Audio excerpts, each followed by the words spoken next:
J. Stephen Manolis is the artist being honored with the solo exhibition at the Coral Springs Museum of Art.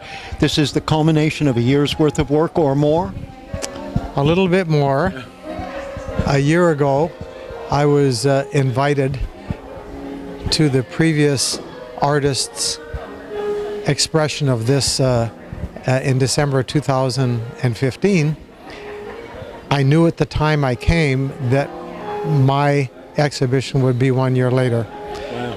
And so this was the first of my 4 trips to the museum, where I memorized each one of the areas that there would be art positioned, measured it down to the inch, and then I spent the last year painting for this exhibition. Customizing the paintings for the space. It's true, I did, okay? I'm a bit of a perfectionist, and you know, this is my Lou Gehrig moment. I don't know that this is definitive, but we've studied the history, and the last artist to have a major solo exhibition at a museum within 2.5 years of becoming a public painter was back in 1960 when Frank Stella did it. After his show was 1962 at the Whitney, and he graduated from Princeton in 1960. So not only am I living my dream, but I'm aware of my place in history as it relates to this. And I wanted to give this, Jeff, my everything. And so I have. Just less than 3 years into your professional career as an artist, you have come a long ways, and you think big. You know, I've had a lifetime of philanthropic activity. I was chairman of the National Academy of Design's advisory board, and in that context I had intimate professional relationships with nearly 500 artists. And of those 500 artists, less than 50, and these are the most distinguished artists in America, have ever had a living solo exhibition. And so I wouldn't expect people who are not involved in the art business to understand how difficult it is to have a living exhibition, let alone in the first 2.5 years. Yeah. So I'm just acutely, intensely, profoundly aware of how unusual and important this is, and I'm so thankful. I'm living my dream, and this dream is a near impossibility to achieve. I don't know, in a Las Vegas context, the odds might be literally 1 billion to 1 that this could happen, and it is happening. So you'll have to excuse me because I'm enjoying every single moment of it. Yeah. Okay.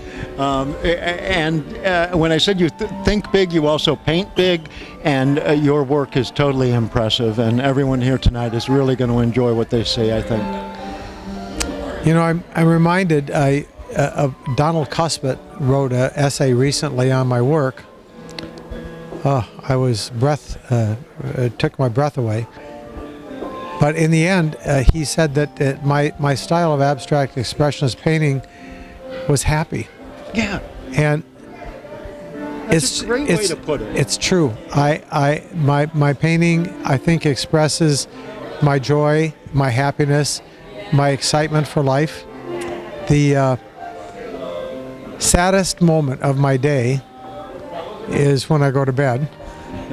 And the happiest moment of my day is when I wake up, because I just love painting, and it makes time stand still for me. The joy in your work is contagious.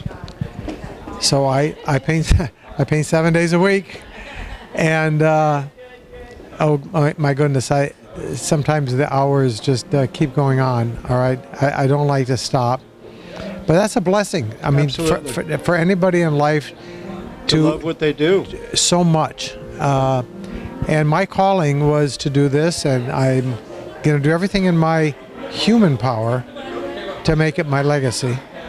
And tonight is an important night because, you know, art can be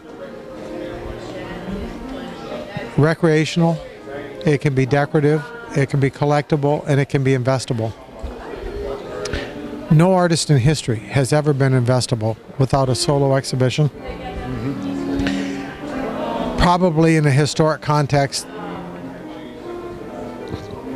tonight's show makes me a collectible artist. My prices are decorative, all right, which means that as they transcend from decorative to collectible, people are going to make a huge amount of money. But of course, my goal is I want to be an investable artist. And maybe one artist in 10 million is collectible, and one artist in 100 million or more is investable. It's an immodest goal, but that's what I'm going for. Yep.